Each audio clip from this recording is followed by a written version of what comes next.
ಈಶ್ವರ ಖಂಡ್ರೆ ಅವರು ಇಲ್ಲಿ ಬಂದಿದ್ದಾರೆ. ಒಂದು ಮಾತನ್ನು ಅವರ ಬಗ್ಗೆ ನಾನು ಹೇಳಬೇಕಾಗ್ತದೆ. ಯಾಕಂತ ಹೇಳಿದರೆ ನಮ್ಮ ವಿಧಾನಸಭಾ ಕ್ಷೇತ್ರದಲ್ಲಿ ನಮಗೆ ಒಂದು 2-3 RTO ಟ್ಯಾಕಿಗೆ ಒಂದು 9 ಕೋಟಿ ರೂಪಾಯಿ ಬಂದಿತ್ತು.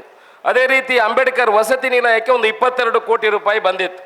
ಅದಕ್ಕೆ ಮಂಜೂರಾತಿ ಕೊಡಲಿಕ್ಕೆ ನಾನು 6 ತಿಂಗಳಿನಿಂದ ಆ ಕಡತವನ್ನು ಹಿಡ್ಕೊಂಡು ಇಲ್ಲಿಂದ ಬೆಂಗಳೂರಿಂದ ಇಲ್ಲಿ ಇದ್ದ ಅಧಿಕಾರಿಗಳಿಗೆ ಎಲ್ಲ ಯಾವ ಬೇಡಿಕೆಯನ್ನು ಇಟ್ಟರು ಕೂಡ ಆ ಬಾಲನ್ನು ಈ ಕಡೆಯಿಂದ ಆ ಕಡೆ ತಳ್ಳುವುದು, ಆ ಕಡೆ ಬಾಲನ್ನು ಈ ಕಡೆ ಗುದ್ದುವುದು, ಇದನ್ನೇ ಮಾಡಿತ್ತು.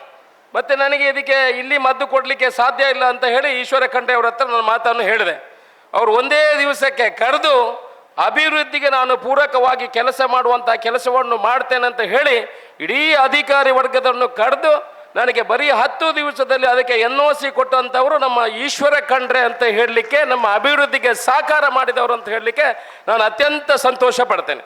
ಆನಂತರ ಎಲಿಫೆಂಟ್ ಕಾರಿಡಾರ್ ಬಗ್ಗೆ ಹೇಳಿದರು. ಇವತ್ತು ನಮ್ಮ ವಿಧಾನಸಭಾ ಕ್ಷೇತ್ರದಲ್ಲಿ ಸುಮಾರು 6 ಕಿಲೋಮೀಟರ್ ಎಲಿಫೆಂಟ್ ಕಾರಿಡಾರನ್ನು ಮಾಡುವಂಥ ಕೆಲಸವನ್ನು ಮಾಡಿದ್ದಾರೆ. ಒಂದು ಮೃತ್ಯು ಆಯಿತು ನಮ್ಮ ಸುಳ್ಯ ಭಾಗದಲ್ಲಿ, ಒಂದು ಆನೆ ತುಳಿತಕ್ಕೆ ಒಳಗಾಗಿ ಒಂದು ಮೃತ್ಯು ಆಯಿತು. ಅದಕ್ಕೂ ಕೂಡ ಸುಮಾರು 15 ಲಕ್ಷ ಕೊಡುವಂಥದ್ದು, ಸೋಲಾರ್ ಬೇಲಿಯನ್ನು ಹಾಕುವಂಥದ್ದು, 25 ಜನರ ಒಂದು ಕಾರ್ಯಪಡೆಯನ್ನು ನಮ್ಮ ದಕ್ಷಿಣ ಕನ್ನಡ ಜಿಲ್ಲೆ ಕೊಟ್ಟಂಥ ಈಶ್ವರ ಖಂಡ್ರೆಯವರಿಗೆ ಇಡೀ ದಕ್ಷಿಣ ಕನ್ನಡ ಜಿಲ್ಲೆಯ ಪರವಾಗಿ ನಾನು ಮೊದಲಿಗೆ ಅವರಿಗೆ ಅಭಿನಂದನೆಯನ್ನು ಹೇಳಲಿಕ್ಕೆ ಇಚ್ಛೆ ಪಡ್ತೇನೆ. ಪ್ರವಾಸೋದ್ಯಮ ಇನ್ನೊಂದು 2 ವಿಚಾರ. ನಮ್ಮ ಗೇರು ಬೀಜಕ್ಕೆ ಸಂಬಂಧಿಸಿದಂತೆ ನಮ್ಮಲ್ಲಿ ಸುಮಾರು ನನ್ನ ವಿಧಾನಸಭಾ ಕ್ಷೇತ್ರದಲ್ಲಿ ಮಂತ್ರಿಗಳೇ 550 ಎಕರೆ ಗೇರು ಬೀಜಕ್ಕೆ ಲೀಸ್ ಕೊಟ್ಟಂಥ ಜಾಗ ನನ್ನ ವಿಧಾನಸಭಾ ಕ್ಷೇತ್ರದಲ್ಲಿ ಇದೆ. ಯಾರು ಕೂಡ ಅದರಲ್ಲಿ ಗೇರು ಬೀಜ 30 ವರ್ಷ ಲೀಸ್ ಕೊಟ್ಟಿದ್ದಾರೆ. ಯಾರು ಕೂಡ ಇವತ್ತಿನವರೆಗೆ ಅಲ್ಲಿ ಆ ಗೇರು ಮರವನ್ನು ನೋಡಲಿಕ್ಕೆ ಹೋಗುವುದಿಲ್ಲ. ನಾವೇನಾದರೂ ಅದನ್ನು ಅಭಿವೃದ್ಧಿ ಮಾಡ್ತೇವೆ ಅಂತ ನಮಗೆ ಆ ಜಾಗವನ್ನು ಕೊಡಿ ಅಂತ ಸರ್ಕಾರ ಹತ್ರ ಕೇಳಿದರೆ ಅದಕ್ಕೂ ಕೂಡ ಅನುದಾನಗಳು ಇಲ್ಲ, ಅದಕ್ಕೂ ಕೂಡ ಅನುಮತಿಗಳು ಇಲ್ಲ. ನಾನು ನಿಮ್ಮ ಹತ್ರ ವಿನಂತಿ, ನಿಮ್ಮ ಅಧ್ಯಕ್ಷರು, ಗೇರು ಅಭಿವೃದ್ಧಿ ನಿಗಮದ ಅಧ್ಯಕ್ಷರು ಮತ್ತು ಮಂತ್ರಿಗಳು ಇಲ್ಲಿ ಇದ್ದಾರೆ, ನಾನು ವಿನಂತಿ ಮಾಡಿಕೊಳ್ಳುವಂಥದ್ದು, ಇವು 555 ಎಕರೆ ನನ್ನ ವಿಧಾನಸಭಾ ಕ್ಷೇತ್ರದಲ್ಲಿದ್ದರೆ ಸುಮಾರು 2000 ಎಕರೆ ನಮ್ಮ 8 ವಿಧಾನಸಭಾ ಕ್ಷೇತ್ರದಲ್ಲಿ ಇರಬಹುದು. ಅದನ್ನು ಅಭಿವೃದ್ಧಿ ನಿಮ್ಮ ಮಂಡಳಿ ಏನಿದೆ ಗೇರು ಅಭಿವೃದ್ಧಿ ಮಂಡಳಿ ಮುಖಾಂತರ ಅಲ್ಲಿ ಗೇರು ಅಭಿವೃದ್ಧಿ ಅವರಿಗೆ ಪುನರ್ ಲೀಸ್ ಕೊಡುವಂಥ ಅವಶ್ಯಕತೆ ಇಲ್ಲ ಅಂತ ನನ್ನ ಅನಿಸಿಕೆ. ಯಾಕಂದರೆ ಅದು ಈ ಸರ್ಕಾರದ ಹೊತ್ತಿಗೆ ತಗೊಂಡು ನಿಮ್ಮ ಅಭಿವೃದ್ಧಿ ಮಂಡಳಿಯ ಪರವಾಗಿ ತಗೊಂಡು ಅಲ್ಲಿ ಗೇರು ಅಭಿವೃದ್ಧಿಯನ್ನು ಮಾಡಿದರೆ ಖಂಡಿತ ಇದರಲ್ಲಿ ಸ್ವಲ್ಪ ಗೇರು ಅಭಿವೃದ್ಧಿ ಹೋಗಿ ತೆಕ್ಕೊಂಡಾದರೂ ಬರುವಂಥ ಕೆಲಸಗಳು ಆಗ್ಬೋದು. ಯಾಕಂದರೆ 155 ರೂಪಾಯಿ ಗೇರು ಬೀಜಕ್ಕೆ ಏನು ಸಿಗ್ತದೆ ಅದರಲ್ಲಿ ಖಂಡಿತ ಕೆಲಸದವರನ್ನು ಇಟ್ಟು ಮಾಡಲಿಕ್ಕೆ ಸಾಧ್ಯ ಇಲ್ಲ. ಕೆಲಸದವರನ್ನು ಇಟ್ಟು ಅದನ್ನು ಮಾರಿ ಮಾಡಲಿಕ್ಕೆ ಈ ನಮ್ಮ ದಕ್ಷಿಣ ಕನ್ನಡ ಜಿಲ್ಲೆಯಲ್ಲಿ ಸಾಧ್ಯ ಇಲ್ಲ. ಎಲ್ಲಾದರೂ ನಾವು ಗಿಡ ನೆಟ್ಟರೆ ಜನ ದುಡ್ಡು ತಿಕ್ಕೊಂಡು ಅಂತ ಹೇಳಿದ್ರು, ಹಣ ಸಿಗ್ತದೆ ಅಂತ ಹೇಳ್ಬಿಟ್ಟು ಹೆಕ್ಕಿಕೊಂಡು ಸ್ವಲ್ಪ ಅದನ್ನು ಅವರ ಸ್ವಂತ ಖರ್ಚಿಗಾಗಿ ಮಾಡುವಂಥ ಕೆಲಸವನ್ನು ಮಾಡಿದರೆ ಬಹುಶಃ ಅಭಿವೃದ್ಧಿ ಆಗ್ಬೋದು ಅಂತ ನನ್ನ ಒಂದು ಬೇಡಿಕೆ. ಇನ್ನೊಂದು ಬೇಡಿಕೆ, ನಾವು ಮಂತ್ರಿಗಳ ಹಿಂದೆ ನಾವು ಈ ಕಡೆಯಿಂದ ನಾನು ಮಂಗಳೂರಿಂದ ಹೊರಟ್ರೆ, ನಾವು ರಾತ್ರಿ ಹೋಗುವಾಗ 12 ಗಂಟೆಗೆ ಇಲ್ಲಿಂದ ಹೊರಟ್ರೆ ಸುಧಾರಣ ಪುತ್ತೂರಿಗೆ ಮುಟ್ಟುವಾಗ ನಾವು ಈ ಮಾವಿನ ಮಿಡಿಯೆಲ್ಲ ಸಿಗುವಾಗ ಒಂದು ತೊಟ್ಟೆ ಫುಲ್ಲು ನಮಗೆ ಕಾಟು ಮಾವಿನ ಹಣ್ಣು ಸಿಗ್ತಾ ಇತ್ತು. ಚಂಡ್ರುಲಿ ಮಾಡಲಿಕ್ಕೆ, ಊಟಕ್ಕೆ, ಮಕ್ಕಳಿಗೆ ರಜದಲ್ಲಿ ಎಲ್ಲಿಗೆ ಆಗ್ತಿತ್ತು. ಈಗ ಅಭಿವೃದ್ಧಿ ವಿಚಾರದಲ್ಲಿ ಒಂದು ಕಾಟು ಮಾವಿನ ಗಿಡ ಎಲ್ಲಿಯೂ ಇಲ್ಲ. ನಾವು ಪುತ್ತೂರು ವಿಧಾನಸಭಾ ಕ್ಷೇತ್ರದಲ್ಲಿ ಪುತ್ತೂರು ಉಪ್ಪಿನಂಗಡಿ ರಸ್ತೆಯಲ್ಲಿ ಸುಮಾರು 550 ಗಿಡಗಳು ನಿಮ್ಮ ಫಾರೆಸ್ಟ್ ಸೋಷಿಯಲ್ ಫಾರೆಸ್ಟ್ನವರು ಸೇರಿ ಅದನ್ನು ನೆಡುವಂಥ ಕೆಲಸವನ್ನು ಮಾಡಿದ್ದಾರೆ. ನನ್ನ ವಿನಂತಿ ಏನಂತ ಹೇಳಿದರೆ, ಆದಷ್ಟು ಈ ಕಾಟು ಮಾವಿನ ಮಿಡಿ ಏನಿದೆ ಅದನ್ನು ಆದಷ್ಟು ರಸ್ತೆ ಬದಿಗಳಲ್ಲಿ ನಡುವಂಥ ಕೆಲಸವನ್ನು ಮಾಡಬೇಕು. ನಿಮ್ಮ ಇಲಾಖೆಯವರಿಗೆ ಹೇಳಬೇಕು. ಇವರು ಏನಾದರೂ ಒಂದು ಗಿಡ ನಡ್ತಾರೆ, ಸೋಷಿಯಲ್ ಫಾರೆಸ್ಟ್ನವರು ಬಂದು 5000 ಗಿಡ ಆಗಬೇಕು ಅಂತ ಯಾವುದೋ ಒಂದು ಗಿಡಗಳನ್ನು ನಡ್ತಾರೆ. ಅದಕ್ಕೆ ಬದಲಾಗಿ ನಾವು ಹಣ್ಣಿನ ಗಿಡಗಳನ್ನು ನೆಟ್ಟರೆ ಒಂದು ನಮ್ಮ ಮಕ್ಕಳಿಗೆ ತಿನ್ಲಿಕ್ಕೆ ಆಗ್ತದೆ, ಒಂದು ಕಾಡು ಪ್ರಾಣಿಗಳಿಗೆ ತಿನ್ಲಿಕ್ಕೆ ಆಗ್ತದೆ, ಬಾವಲಿ ಇಲ್ಲಿ ಅದು ಎಲ್ಲ ಬದುಕ್ತದಲ್ಲ, ಎಲ್ಲದಕ್ಕೂ ಪ್ರಯೋಜನ ಆಗ್ತದೆ. ಅದನ್ನೊಂದು ಮಾಡಬೇಕು. ನೀವು ಮಾಡ್ತೀರಂತೆ ಗೊತ್ತು, ನೀವು ಹೇಳಿದ ಮಾತನ್ನು ಖಂಡಿತ ಬಿಡುವುದಿಲ್ಲ, ಈಗಲೂ ಮಾಡ್ತಾ ಇರ್ಬೋದು, ಮುಂದೆ ಕೂಡ ಅದಕ್ಕೊಂದು ಆದ್ಯತೆ ಕೊಡಬೇಕು ಅಂತ ನನ್ನ ಇನ್ನೊಂದು ವಿಚಾರ.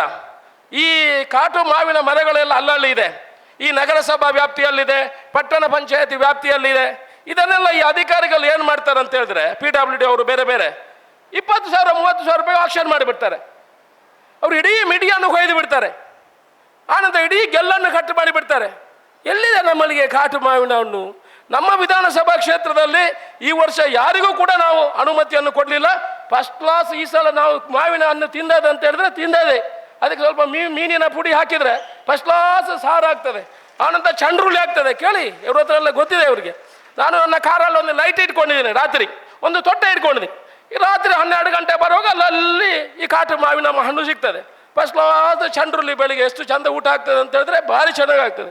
ಅದನ್ನು ಕೂಡ ನಮ್ಮ ಸರ್ಕಾರದ ಮುಖಾಂತರ ಒಂದು ಸುತ್ತೋಲೆಯನ್ನು ಹೊಡೆಸಬೇಕು ಅಂತ ಇನ್ನೊಂದು ನಮಗೆ ಮನವಿಯನ್ನು ಮಾಡಿಕೊಳ್ತೇನೆ ಮಾನ್ಯ ಮಂತ್ರಿಗಳೇ. ಆನಂತರ ಆನೆಗಳಿಗೆ ನೀವು ರೇಡಿಯೋ ಕಾಲರ್ನ ಒಂದು ಹಾಕಿದರೆ ಒಂದು 2-3 ಆನೆ ನಮ್ಮಲ್ಲಿ ಭಾರಿ ಉಪದ್ರ ಮಾಡ್ತದೆ. ಅದಕ್ಕೆ ರೇಡಿಯೋ ಕಾಲರ್ನ ಒಂದು ಹಾಕಿದರೆ ಅತ್ಯಂತ ಉತ್ತಮ ಆಗ್ತದೆ ಅಂತ ನನ್ನ ವಿಚಾರ. ಇನ್ನೊಂದು ನೀವು ಮಾಡಿರುವಂಥ ಒಳ್ಳೆಯ ಕೆಲಸ ಅಂತ ಹೇಳಿದ್ರೆ ಹಕ್ಕಿ ಮೇಳ ಅಂತ ಮಾಡಿದ್ರಿ, ಒಳ್ಳೆ ವಿಚಾರ. ಇದಂತ ಹೇಳಿದ್ರೆ ನಮ್ಮ ಮುಂದಿನ ಪೀಳಿಗೆಗೆ ನೀವು ಕೊಟ್ಟಿರುವಂಥ ದೊಡ್ಡ ಕೆಲಸ ಅಂತ ಹೇಳ್ತೀನಿ. ಈಗ ಗುಬ್ಬಿಯ ಅಂಗಡಿ ಬಗ್ಗೆ ಅಂತ ನಾವು ಹೇಳ್ತೇವೆ, ಒಂದಾದ್ರೂ ಇದೆಯಾ? ಪೂರ ಸಾಹಿತ್ಯ ಬದ್ನು ಒಳ್ಳೆಜ್ಜಿ. ಆ ಹಕ್ಕಿ ಮೇಲೆ ಕೂಡ ನಾವು ಮಾಡಿದ್ರೆ ಅತ್ಯಂತ ಈ ಗಿಡಗಳನ್ನು ಬೆಳೆಸಿದಲ್ಲಿ ಆಟೋಮೆಟಿಕ್ ಹಕ್ಕಿ ಕೂಡ ಬೆಳೆಯುವಂಥ ಕೆಲಸ ಆಗ್ತದೆ. ಇನ್ನೊಂದು NRCC ಅಂತ ಒಂದು ಸಂಸ್ಥೆ ಇದೆ ಅಧ್ಯಕ್ಷರೇ, ಗೇರು ಬೀಜ. ನಮ್ಮಲ್ಲಿ NRCC ಅಂತ ಒಂದು ಸಂಸ್ಥೆ ಇದೆ.